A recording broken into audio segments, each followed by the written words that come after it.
Bien apreciados, Dios les bendiga. Quisiéramos en esta hora poder hacer esta clase sencilla sobre las características de las iglesias celulares, porque es el énfasis que tenemos nosotros con respecto a la práctica profesional 2, de que podamos tener claro de que los grupos pequeños y las células forman parte fundamental de la estrategia divina para desarrollar el trabajo que debe diseminarse en todo el mundo. Por eso ustedes recuerdan que la sierva del Señor dice que los grupos pequeños es la base de todo esfuerzo cristiano y que ha sido revelado por uno que no puede errar. Y ha sido la estrategia que el Señor ha llevado a cabo a través de la iglesia primitiva en adelante, aún en medio de persecución.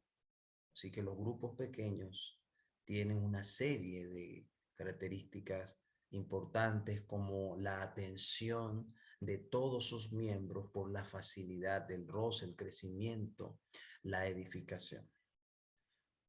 Y hay iglesias cristianas que han entendido esto y le llaman a esto iglesias celulares. Y vamos a hablar un poco acerca de las iglesias celulares y sus características para que podamos entonces ver cómo podemos aplicar estos principios en nuestro trabajo, aun cuando ya somos estudiantes ministeriales y cuando ustedes sean pastores, cuando ustedes trabajen con las iglesias en cualquier nivel, puedan saber que esta estrategia es importante llevarla a cabo y que hay que organizar la iglesia en grupos celulares porque ya ha sido revelado incluso por Dios a través del mensaje profético. Entonces vamos a esas características que debe tener la iglesia y especial el pastor que trabaja con estas iglesias. Entonces, esta iglesia tiene un pastor que delega funciones ministeriales. Son ministros que saben que su función principal es la de capacitar a los santos para la obra del ministerio. Esto entendiendo el principio del discipulado, que lo hemos visto también, donde el Señor Jesucristo fue el mejor ejemplo, aunque tenía más de 500 discípulos en general que le seguían y que estaban allí para desarrollar lo que iba a ser la iglesia, tenía un grupo de 12 a los cuales estaban permanentemente con ellos y ellos a su vez extendieron el trabajo del aprendizaje práctico y personal con el Señor Jesucristo. Y el Señor Jesucristo lo que hizo fue precisamente eso. Su función fue capacitarlos para la obra del ministerio. Y el apóstol Pablo lo señala muy bien en el libro de Efesios, el capítulo 4, versículo 11 y versículo 12, cuando nos muestra esa visión de lo que debe tener la iglesia y que el trabajo del pastor es que toda la hermandad pueda desarrollar sus dones para dos razones, de acuerdo al libro de Efesios capítulo 4. Uno es para la edificación de los santos y para la obra del ministerio. Por eso debe tener como estrategia el pastor de una iglesia celular que debe siempre estar adquiriendo conocimiento para transmitirlo y que se convierta en un conocimiento práctico para la iglesia. El otro aspecto es que consecuentemente abren el espacio para que los miembros de la iglesia desarrollen funciones de fraternidad, comunión y evangelismo. Estas tres funciones engloban lo que es el trabajo de un hermano dentro de la iglesia. Un hermano debe tener fraternidad, o sea, debe aprender a tener un roce con los demás hermanos y un roce que le ayude a aceptar las características de las personalidades distintas y diferentes. El Señor elige a 12 hombres que son distintos y con eso nos da un ejemplo. Entonces la fraternidad, que no es otra cosa que la relación de hermandad, entendiendo que tenemos un padre y por lo tanto somos familias con un vínculo que es el vínculo del amor por la sangre de Cristo Jesús, nos lleva a desarrollar la madurez emocional y la madurez mental para poder aceptar a nuestros hermanos y vivir en comunión como una gran familia universal. Entonces, dentro del trabajo de la iglesia, todos los hermanos deben tener la oportunidad y el pastor debe generar eso, que haya fraternidad. En segundo lugar, comunión. La comunión con Dios. La comunión con Dios es vital y el ambiente que el pastor debe generar debe llevar a que cada hermano crezca espiritualmente en una relación personalísima con Dios a través de la oración y el estudio de las escrituras. Si hay algo que debe enseñar el líder de grupos pequeños o de células, es que precisamente en esos grupos pequeños tienen todos que aprender a orar y aprender a tener un nivel de conocimiento de las escrituras, aprender a manejarlas, aprender la experticia de poder meditar la palabra de Dios y aplicar sus enseñanzas. El grupo pequeño debe ser un espacio para eso. Y finalmente el evangelismo. No puede haber crecimiento sostenido si los hermanos no tienen aquel celo de poder compartir el mensaje del evangelio y hacerlo con los dones que el Señor les ha otorgado. Entonces, esos espacios dentro de la iglesia tienen que abrirse como la plataforma. Ustedes ven que a veces la iglesia, todo su liderazgo es un liderazgo de plataforma. No, aquí el liderazgo debe verse fuera de la iglesia, en el entorno de los grupos pequeños, y así todos pueden participar. Y el trabajo del pastor es crear las condiciones para que nadie deje de participar y pueda desarrollar funciones de fraternidad, comunión y evangelismo, sean niños, sean jóvenes y sean adultos.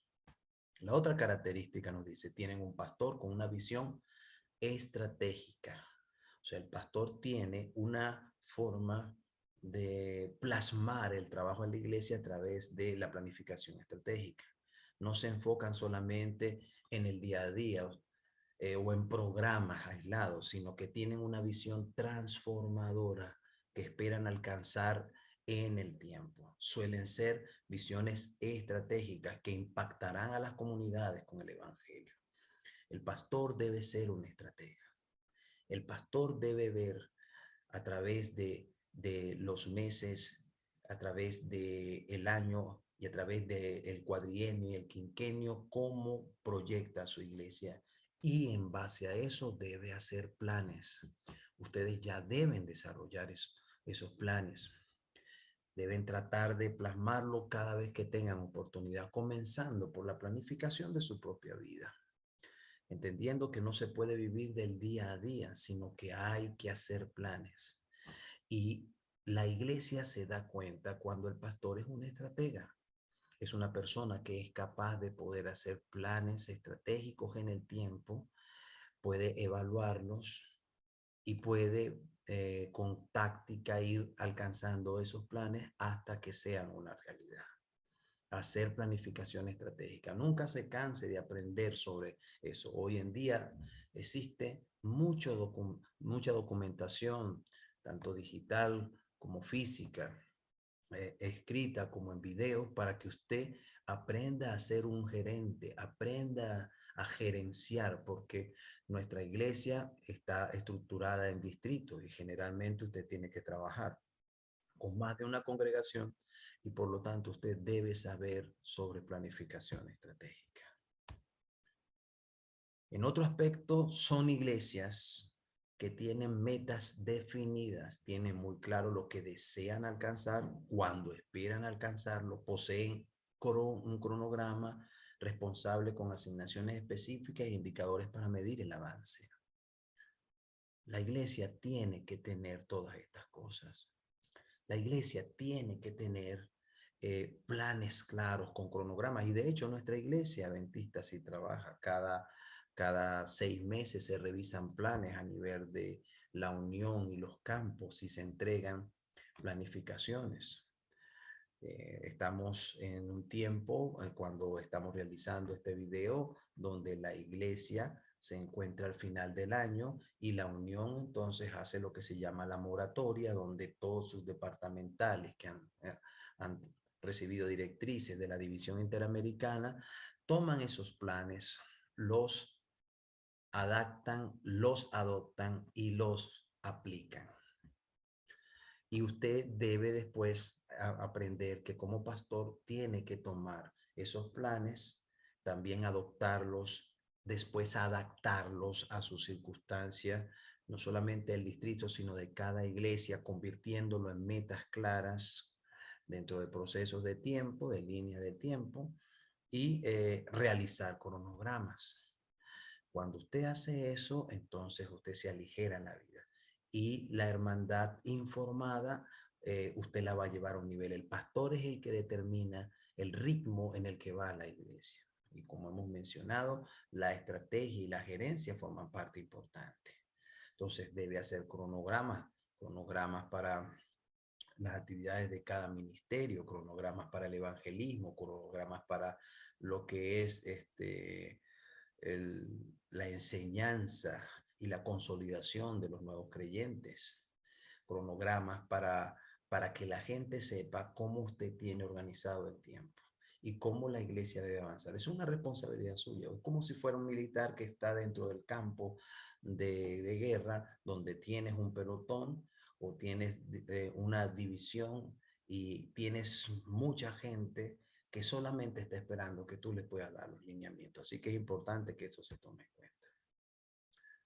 Tiene un curso de entrenamiento para nuevos líderes definido y permanente. El curso va de la conversión al liderazgo y todo el tiempo está disponible para los nuevos miembros. Hay que estar capacitando permanentemente a la iglesia.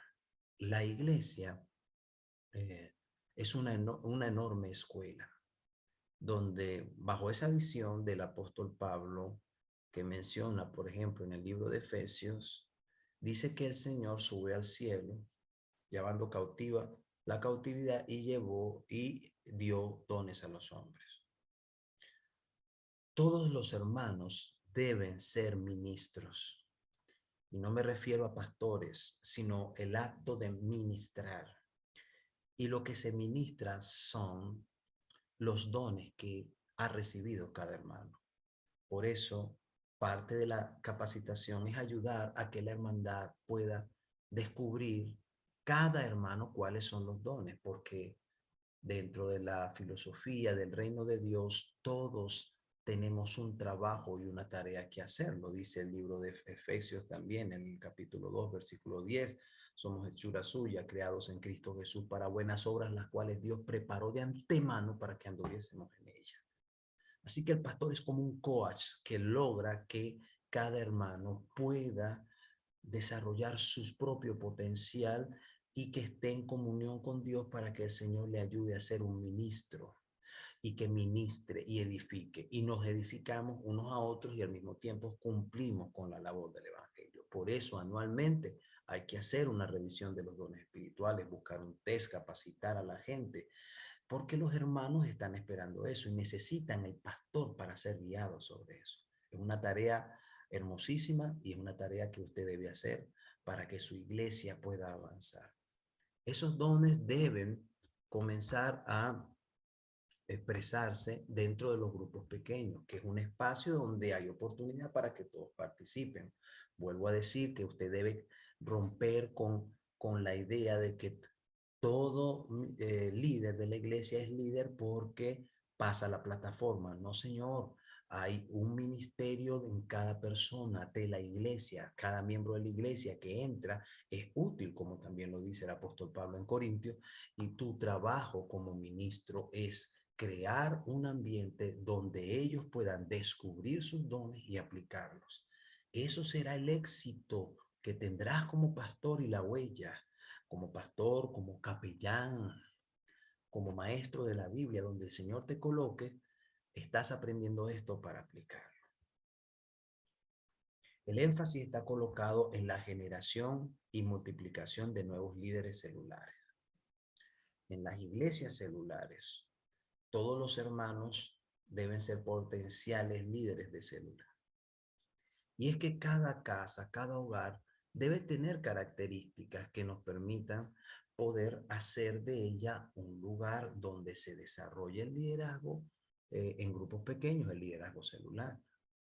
De hecho, las familias en esta situación de cuarentena, que puede extenderse, no lo sabemos, al día de mañana viene otra crisis sanitaria y no lo sabemos, tenemos que tomar el tiempo para enseñarle que si, bueno, mi familia, la reunión que puedo hacer por el aislamiento de mi familia, usted como pastor debe tener claro qué puedo hacer para que en cada familia haya ese ambiente, donde los hijos desarrollen con la ayuda de los padres un liderazgo, que prediquen. Ahora, por ejemplo, bueno, esta noche va a predicar el hijo mayor, el del medio va a orar y el otro va a dirigir los cantos. Y así se va creando un desarrollo, porque es en los grupos pequeños, aunque sean de familia, donde se crece más, porque como ya lo dijimos, no puedes a todo el mundo meterlo en una plataforma. La plataforma es exclusiva para los líderes que van a las actividades. Pero tiene una iglesia muy grande, o sea, ¿cuándo van a pasar todos por la plataforma? Por lo tanto, el liderazgo, el énfasis del liderazgo es en los grupos pequeños, aunque sean familiares. Eso tienes que meterlo en la cabeza y tienes que desarrollar una estrategia para que cada familia con creatividad pueda ir haciendo ese trabajo. Finalmente son iglesias que dedican esfuerzos consistentes a la oración. Queridos jóvenes, queridos estudiantes, necesitamos desarrollar un ministerio de oración. Tenemos que crecer en esta área y tenemos que con humildad poder decirle al Señor, como le dijeron los discípulos: Señor, enséñanos a orar. Y a partir de eso, crear un ambiente real de oración, predicar sobre esto, estudiar sobre la ciencia de la oración en las escrituras y aplicarlo primero en tu vida.